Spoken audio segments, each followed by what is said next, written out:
Le barbu des haies. L'air nous prépare à son arrivée. Impossible d'ignorer la présence du barbu des haies. Il s'impose à notre nez longtemps avant que nos yeux incrédules ne le découvrent.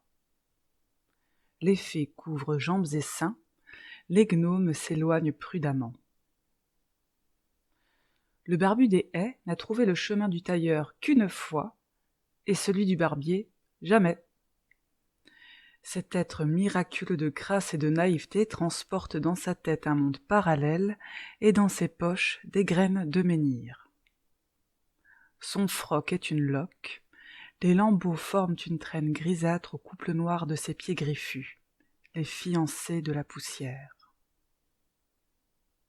Il te salue en t'embrassant de toute sa barbe pleine de miettes, il te serre contre lui un peu trop longtemps.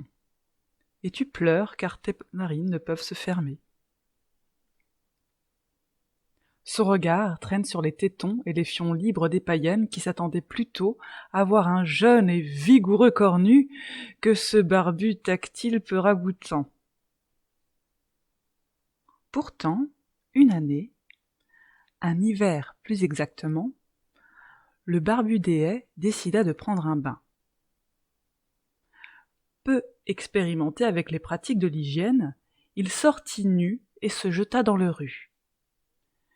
L'eau glacée ballottait ses parties grelottantes, pétrifiait ses pieds de glace, figeait ses tripes de froid. Le barbu des haies se métamorphosa en barbu bleu. Une matriarche asatruesque présente recueillit alors ce petit druide sauvage tout trempé, tout tremblant. Un sermon et une salle de bain plus tard, le barbu des haies fleuries resplendissait stupidement. Plus aucune excuse ne lui était servie pour se garder de lui au moment des adieux. Ta tache de fion nécessite savon.